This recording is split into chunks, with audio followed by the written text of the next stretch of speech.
In ancient Sparta, desire was not a private emotion, it was property of the state. Every body, every act of pleasure, every child born, all served one purpose: to build the perfect warrior race. From childhood, the flesh of men and women was inspected, tested, and claimed. Love was replaced by law, lust was reshaped into duty, and even passion itself became a weapon of control. What if the world's most feared army was also built on one of history's most disturbing obsessions: sex, power, and possession? This is the untold story of Sparta's dark lust, where love served the state, and the body became its battlefield. In the ancient land of Laconia, nestled among the mountains of southern Greece, rose a city that worshipped not gods of pleasure, but the perfection of the human body. Sparta was not built on gold or art, it was built on flesh. From birth, every Spartan was weighed, examined, and judged by the elders. The weak were discarded. Only the strong were allowed to live, not for themselves, but for the state. The Spartan body was a tool, a weapon, and above all, a symbol of control. Naked youths ran through the streets, not in shame but in pride, for their nudity was an offering, proof that their flesh was untainted and pure. Strength was virtue. Beauty was a duty. To neglect the body was to betray Sparta itself. Children entered the agoge at the age of 7. Their world became one of pain, endurance, and obedience. They slept on reeds, ate sparingly, and were beaten for showing weakness. But behind this physical torment was a subtler conditioning, an eroticization of strength. The sight of sculpted bodies gleaming in the sun became a national ideal. The body of the Spartan was an object of admiration and, in time, of desire. Yet this desire was never free. It was sanctioned, regulated, and twisted into discipline. The city believed that through physical perfection came moral purity, that lust, when directed toward beauty and strength, could create loyalty.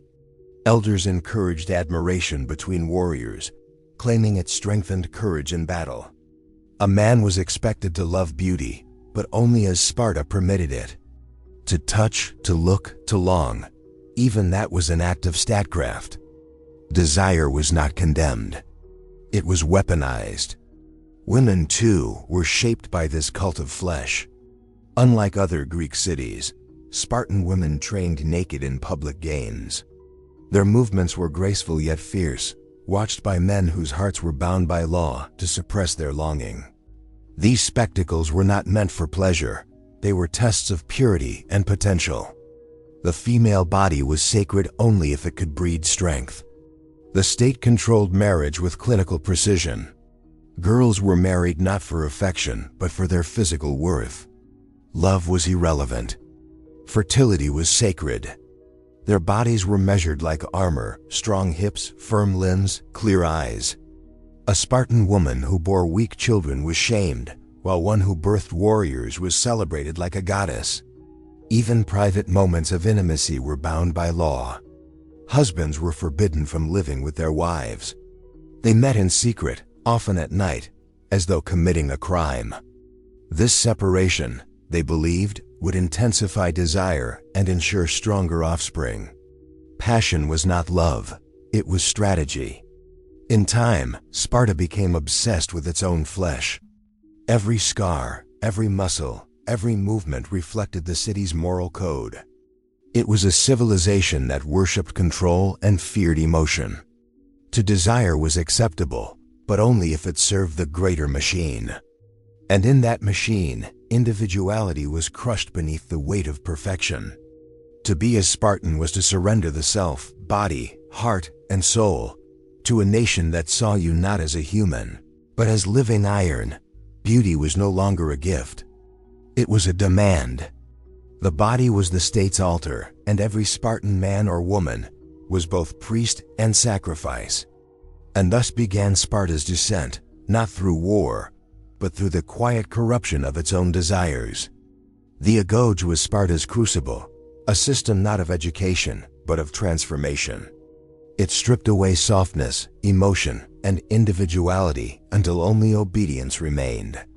At 7 years old, a boy ceased to belong to his parents. From that moment, his loyalty was to Sparta and to the older men who would shape him into its ideal.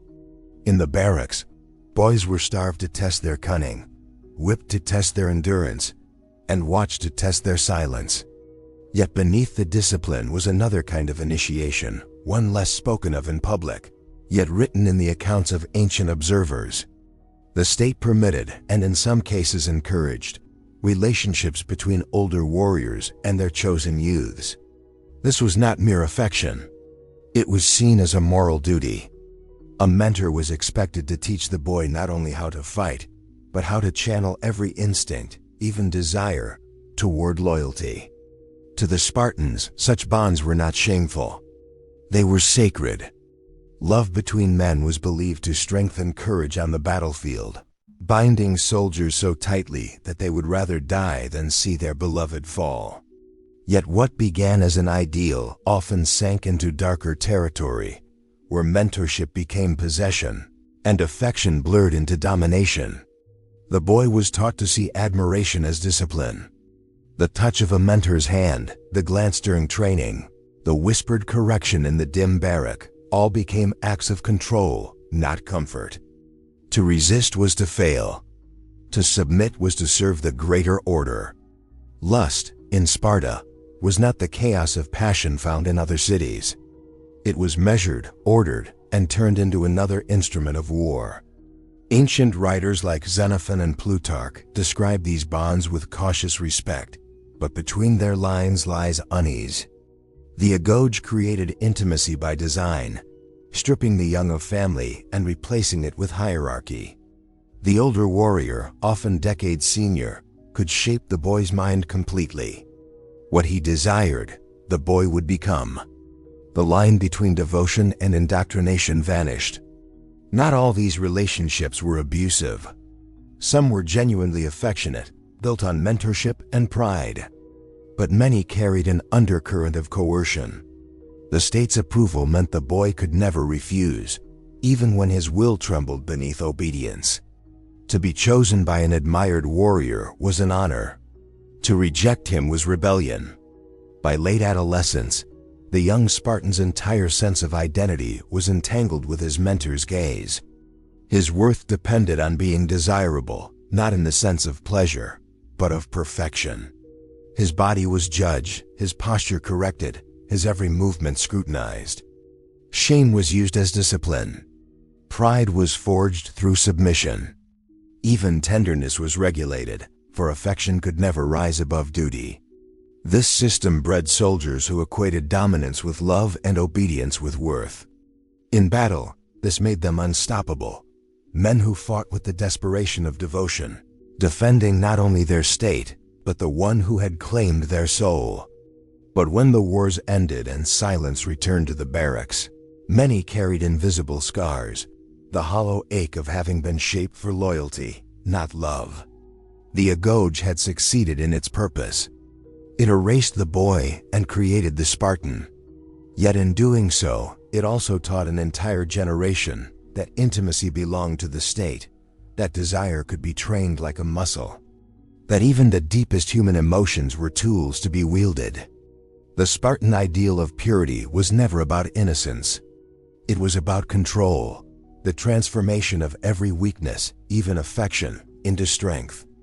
And in that control lay the seed of their quiet tragedy, a society that worshipped discipline so completely that it forgot how to feel. In Sparta, love was not the enemy of war, it was its training ground.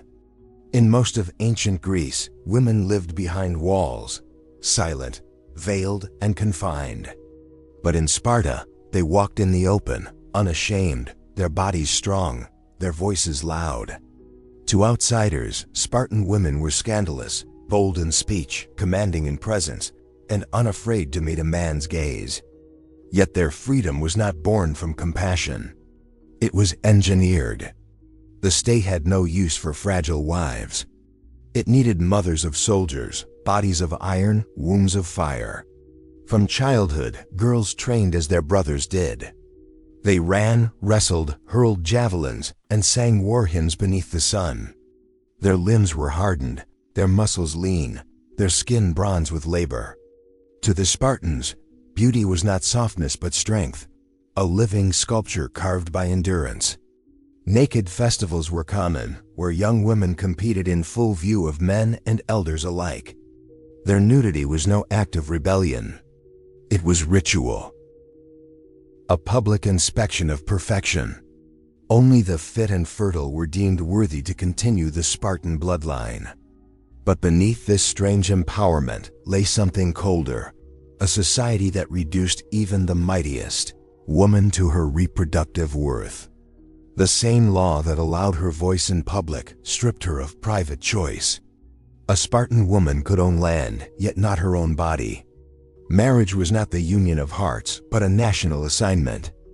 The elders, sometimes even the king, approved or arranged couplings based on strength, lineage, and potential. Love was not required. Desire was expected only as fuel for procreation. When a Spartan girl reached maturity, her body was inspected like a soldier's armor. Broad hips, steady eyes, firm stance, signs not of beauty but of breeding. Her wedding night came as a ritualized act of violence disguised as tradition. The bride's hair was shorn short. She was dressed in a man's cloak, left alone in darkness, waiting for her husband to enter, often a man she barely knew. The union was brief, wordless, mechanical. Passion was forbidden from turning into attachment. These encounters were deliberately rare. Husbands and wives were not allowed to live together. They met secretly at night, as though committing sin. The law claimed it preserved passion, that scarcity strengthened desire.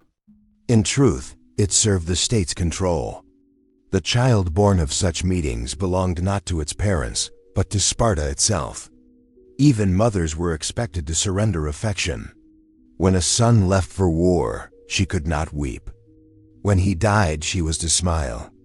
The mother's pride was to outweigh her grief. Yet within these chains, Spartan women found a kind of defiance. They mocked cowards, commanded households, and whispered truths that men dared not speak.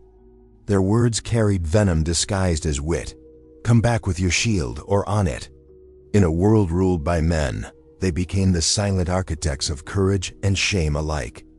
Their power was emotional, invisible, and absolute. Still, the cost was unbearable. They were worshipped for their bodies but denied tenderness. Desired for strength but forbidden weakness. Their love was a duty. Their wombs, a factory. The same discipline that made them legendary also hollowed them, turning mothers into soldiers, wives into instruments. To outsiders, Sparta seemed liberated. But to those within, every heartbeat served a higher purpose. There was no space for softness in a city that saw affection as weakness. The women of Sparta burned brightly, not as lovers or nurturers, but as forges that tempered the steel of their sons. And in the silence of their homes, where no one dared to speak of loneliness, one truth lingered like a wound. Freedom in Sparta was never for the soul. It was only for the body. Centuries before Sparta rose to dominance, one man, or perhaps one legend, forged its soul in iron. His name was Lycurgus, the lawgiver whose reforms reshaped every breath, every heartbeat, every act of human nature into service of the state. Under his law, freedom was abolished not by tyranny, but by devotion. Men and women alike were bound by rules so complete that even love was no longer personal, it was political. Lycurgus believed that indulgence bred weakness. To desire freely was to invite chaos. So he built a system where restraint became the highest virtue, and lust, when permitted, was channeled with precision. The body, he decreed, must obey the same discipline as the sword. Passion was not to be eliminated, but weaponized, harnessed through deprivation until it produced strength rather than softness. Marriages, therefore, were designed to ignite longing without satisfaction. Husbands could not live with their wives. They met in secrecy, often stealing moments in darkness. The briefness of union was not cruelty, it was policy. Lycurgus claimed that scarcity would preserve vigor and intensify desire, ensuring that men would never grow weary of their wives, nor wives complacent in comfort. Love was engineered into tension. Desire itself was treated like military training. Men were encouraged to admire beauty, but forbidden to indulge it freely. Women were expected to inspire lust yet remain untouchable, except by state-sanctioned partners. Even the youthful bonds between male warriors, those emotional and physical ties, cultivated in the agoge, were regulated by law. The state decided when affection was noble and when it was deviant. Every heartbeat was measured. Every emotion catalogued for its use. Lycurgus outlawed luxury, banned cosmetics, and scorned adornment. He believed the natural body, unaltered and unhidden, revealed the moral worth of its owner. Nakedness was not indecent. Vanity was.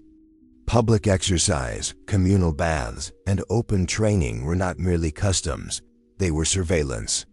The city watched its people constantly, ensuring that beauty remained a collective ideal, not a private pleasure. Even the act of conception was subject to control. Older men, unable to produce strong heirs, were permitted to share their wives with younger, more vigorous soldiers, not in secrecy, but as civic duty. Adultery, under Lycurgus' order, ceased to exist as sin. It became strategy. The womb was a national resource. The state's purity mattered more than the sanctity of marriage. What in other cities was scandal became, in Sparta, obedience.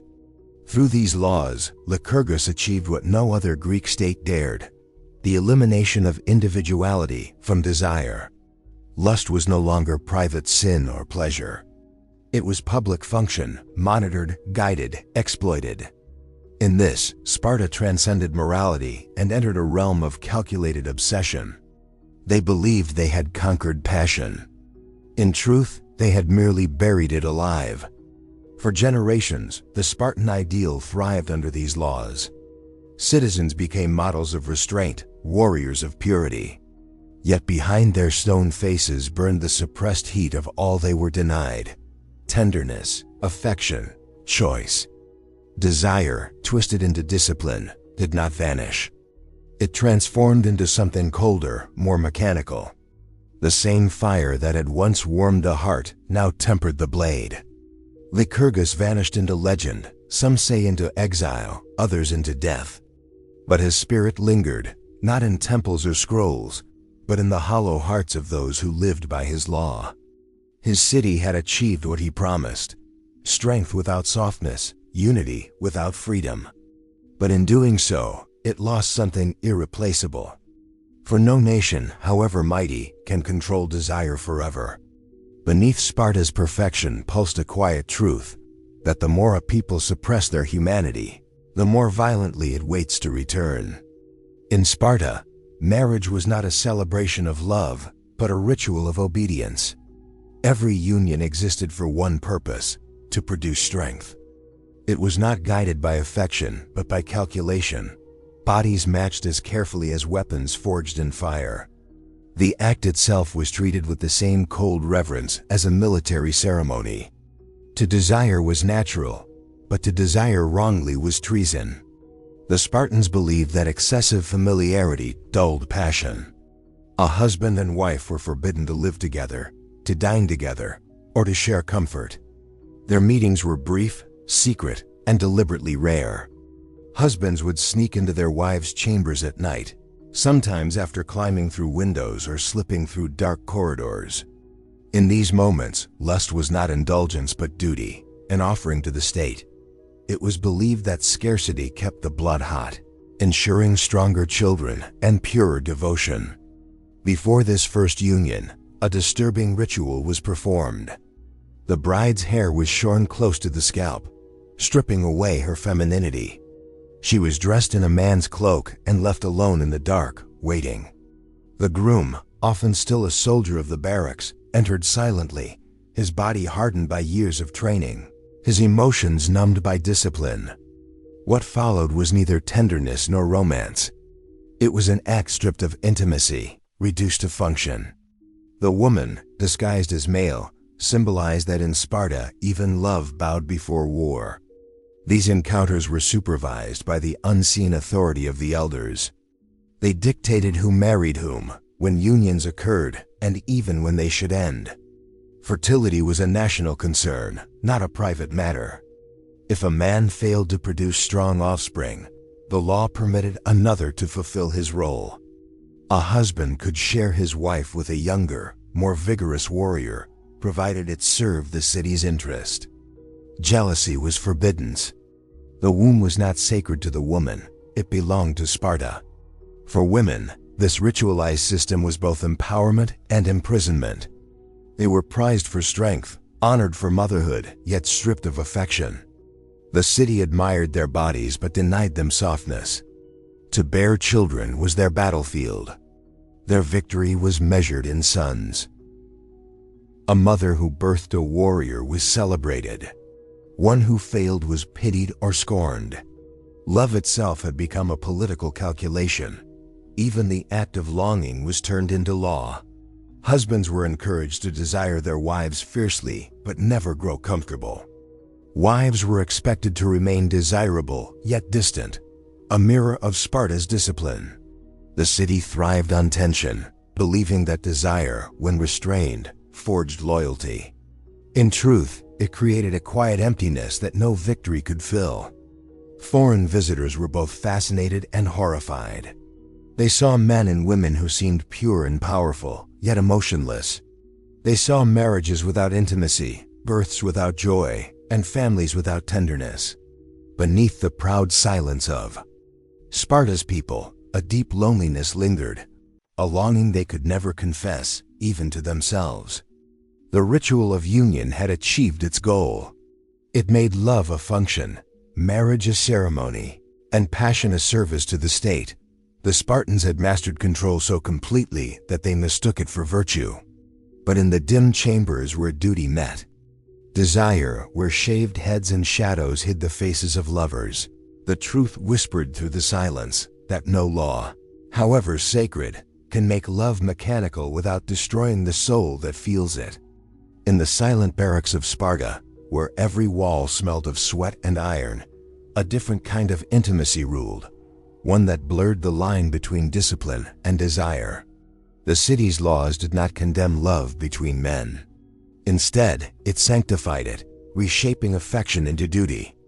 To the Spartans, emotional and physical bonds between soldiers were not weaknesses to hide, but weapons to wield. The agoge had already prepared the ground. Boys were taken from their families at 7, molded by older warriors who became mentors, protectors, and in many cases something more. These bonds were known as erastes and ereminos, the lover and the beloved. Officially, such relationships were meant to inspire courage, loyalty, and moral excellence. But beneath the noble language lay a current of ownership. The older man taught the younger not only the art of war, but the art of obedience. Affection was encouraged, provided it served Sparta's purpose. Love could exist only if it created strength. Desire could be felt only if it led to victory. Any emotion that weakened the warrior was condemned, but that which bound two men in mutual devotion was praised. They believed that a man would fight more fiercely if the one he loved stood beside him, or behind him, watching. Yet within this sanctioned intimacy, power flowed in one direction. The older warrior commanded, the younger submitted. Their relationship was shaped by hierarchy, not equality. The touch of mentorship could become possession, and admiration could turn to fear. What began as inspiration often became control. In the dim hours of night, the line between protection and dominance dissolved into silence that no law recorded. Spartan elders defended these practices as moral training. They said it purified the soul, taught discipline, and strengthened the army's unity. But ancient witnesses from Plutarch to Aristotle hinted at something more complex, a society that disguised passion behind the armor of virtue. They admired the beauty of the male form while denying the tenderness that naturally followed. It was not love they honored, but its usefulness. The battlefield revealed the system's true nature. Lovers stood side by side in the phalanx, their shields overlapping, their lives intertwined. They fought not merely for Sparta, but for each other. The city praised this devotion, calling it divine. Yet in private, the same emotion that bred valor also sowed jealousy and despair. When affection turned to rivalry, betrayal followed. The same passion that made heroes could also breed murder. Despite its moral pretense, Sparta feared vulnerability. Every expression of love was wrapped in discipline, every caress masked by command. Emotion existed only when it obeyed strength. And so the most human of feelings was reduced to a ritual, restrained, silent, transactional. By institutionalizing desire, Sparta had achieved something few societies dared. It made love a mechanism of control. These hidden chambers of the barracks became both sanctuary and prison, places where devotion could flourish, yet never freely. The city had found a way to make intimacy serve authority. But no law could erase the truth of longing. Beneath the rigid silence of the phalanx, beneath the bronze and the blood, hearts still beat with forbidden's warmth. Sparta could command bodies and discipline minds, but it could not extinguish what made them human. In the end, these bonds, sacred, political, and perilous, revealed the greatest contradiction of all, that the city which glorified love between warriors had no place for love itself. When Spartan warriors marched into battle, they did not march as individuals, they moved as one living organism, bound by discipline, pride, and something far more intimate: devotion. The phalanx was not merely a formation. It was a communion of bodies and wills. Each shield overlapped with another. Each breath followed the rhythm of his brothers. But beneath this perfect machine of war beat a truth Sparta never admitted aloud, that many soldiers fought not for glory, but for the man standing beside them. The state had long understood the power of these attachments. It encouraged emotional and physical bonds between warriors, believing that love made courage unbreakable. "A man in love," said the elders, "will fear shame more than death." The front lines became charged with loyalty, sharpened by desire. In the tension of battle, glances carried meaning, a promise, a command, or a final farewell. Love was hidden under armor, but it burned hotter than any forge in Laconia. When they fought, it was not abstract patriotism that drove them forward. It was the thought of the one whose life was linked to theirs. Ancient accounts describe soldiers standing over fallen lovers, refusing to retreat, choosing death beside them rather than survival alone. Their bravery was worshipped, their grief ignored. Sparta celebrated the courage but silenced the emotion that created it. Yet the same passion that forged unity also bred danger. When affection turned to rivalry, it shattered the very order that Sparta prized. Some soldiers, consumed by jealousy, would challenge their comrades in reckless duels. Others, humiliated by betrayal, committed acts of vengeance disguised as valor. The battlefield became a theater of emotion. Love, anger, pride, and despair intertwined beneath the clang of bronze. Historians speak of entire ranks that fought as bonded pairs, men who had trained, eaten, and slept side by side for years. Their synchronization was legendary. They moved as if guided by instinct. But when one fell, the other's restraint died with him. In their grief, they often broke formation, abandoning discipline for the chaos of revenge. Sparta's strength, born from devotion, became its weakness. The commanders understood this danger but dared not forbid the bonds that created it. They depended on them. Without affection, the phalanx would lose its cohesion. Without loyalty, it would crumble. So the city walked a narrow edge, balancing the power of love against the fear of losing control. It was a paradox, the same. Intimacy that inspired courage could destroy the unity it sustained. After battle, the survivors carried their silence like a wound. Sparta forbade mourning, calling it weakness. Tears were dishonor. Men who had shared years of companionship were expected to stand expressionless before the corpses of those they had loved. Grief became another form of obedience. Yet behind the stoic faces, anguish festered. Grief without release, affection without acknowledgement. The battlefield, once a place of devotion, became a graveyard of suppressed emotion. The phalanx marched on, fueled by a mixture of pride and unspoken longing. Each victory deepened the illusion of control. Each death widened the unseen void between duty and desire.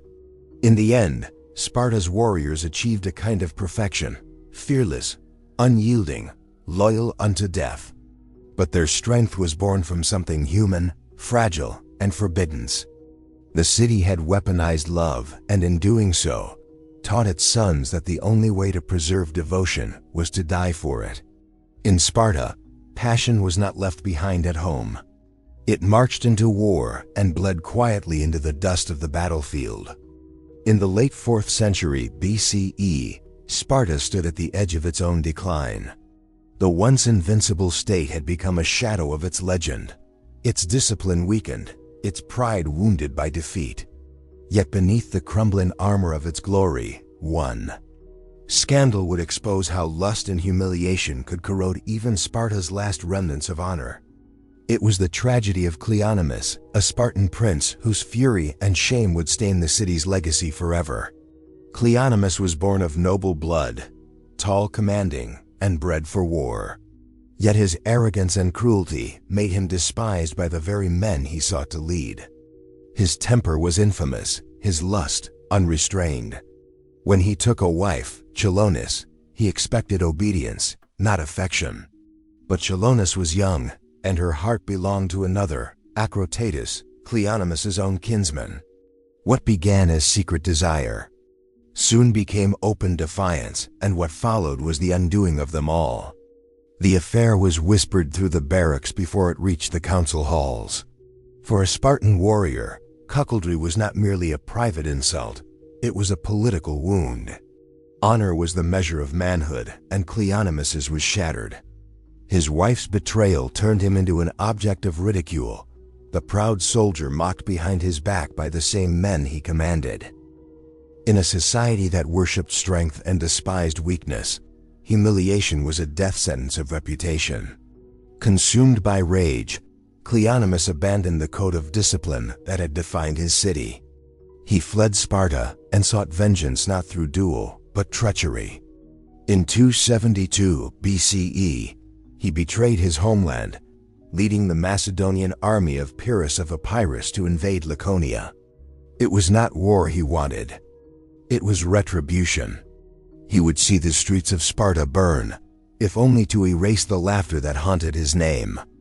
When Pyrrhus's forces surrounded the city, the Spartans, men and women alike, prepared for annihilation. It was one of the few moments in their history when Spartan women took up arms beside their husbands and sons. Yet Cleonymus did not fight beside them. He commanded their destruction. The Prince of Sparta had become its executioner. His lust for revenge mirrored the lust that had driven his wife from his bed, both born of hunger that could not be contained. But fate mocked him once more. The city he sought to destroy refused to fall.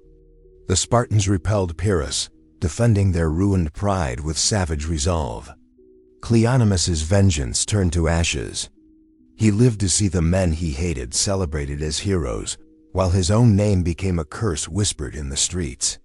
His betrayal had failed, and the world knew it had begun not from strategy or ambition, but from a man's wounded desire. In the aftermath, Chilonis's name survived not through condemnation, but pity. Ancient writers recorded her as a symbol of loyalty, not to her husband, but to the man she truly loved. When Pyrrhus's invasion ended, she chose exile with Acrotatus over reconciliation with Cleonymus. Her choice sealed the prince's humiliation forever. Sparta forgot her sins but never forgave his. The story of Cleonymus revealed a truth Sparta tried to bury. that beneath its stone-faced virtue pulsed the same human fragility it condemned in others. Desire, once again, proved mightier than discipline. A prince who could command armies could not command the hunger of his own heart. And thus Sparta learned, not from battle, but from betrayal, that lust could bring ruin to even the purest of codes. By the dawn of the Hellenistic age, the body that Sparta had once worshipped became a relic of its past glory. The warriors who once carved their names into the dust of Thermopylae were gone, and in their place stood men burdened by memory, descendants of gods who could no longer bear the weight of their perfection. What began as discipline had become decay. What began as devotion to strength ended in the worship of its corpse. The Spartan ideal had always been built upon flesh, sculpted, trained, disciplined, and controlled. To be Spartan was to own one's body completely, to bend it toward obedience and purpose. Lust had been tolerated only when it served power, affection permitted only when it strengthened the phalanx. But when the wars ended and the phalanxes broke apart, those rigid boundaries no longer held. The city that had once conquered with silence and sinew began to rot from within. Without enemies to fight, Sparta turned its gaze inward. Pleasure replaced discipline. The same bodies once bred for endurance were now kept for display, symbols of an ancestry that no longer had meaning. The once sacred agoge lost its cruelty, the iron regimen softened, and the youth grew indulgent. They still spoke of honor, but their flesh betrayed them, pale, pampered, unscarred. The warrior state had become a theater of vanity. The sexual codes that once defined Spartan life became corrupted echoes of themselves. Where intimacy had once bonded comrades in purpose, it now became a hollow indulgence. Wealth replaced valor. Lust replaced loyalty. The noble lineages obsessed over purity of birth, arranging marriages like transactions to preserve blood, not love. The same desire that had once fueled courage now festered as decadence. Sparta's lust, once hidden behind armor, became its disease. Even the temples reflected this decline. The statues of Heracles and Apollo, once tributes to divine strength, began to crumble. Their sculpted muscles, once seen as the divine mirror of Spartan excellence, now symbolized something else, the fragility of human pride. Time corroded both marble and morality alike. The flesh that Sparta had worshipped became dust, and its spirit turned hollow. By the time of Roman conquest, Sparta existed only as a performance. Visitors came to watch the remnants of its rituals, mock battles, staged floggings, displays of ancient discipline. But the passion was gone. What was once faith had become spectacle. The descendants of Leonidas were actors wearing the armor of ghosts. The historian Plutarch, writing centuries later, described Sparta's end with quiet pity. They kept the form, he wrote, but not the soul. The flesh had outlived the spirit. In their obsession with purity and strength, the Spartans had built a civilization that could not survive its own perfection. Desire had been chained, controlled, denied, and like all denied hungers, it eventually turned inward, consuming the heart of the city itself.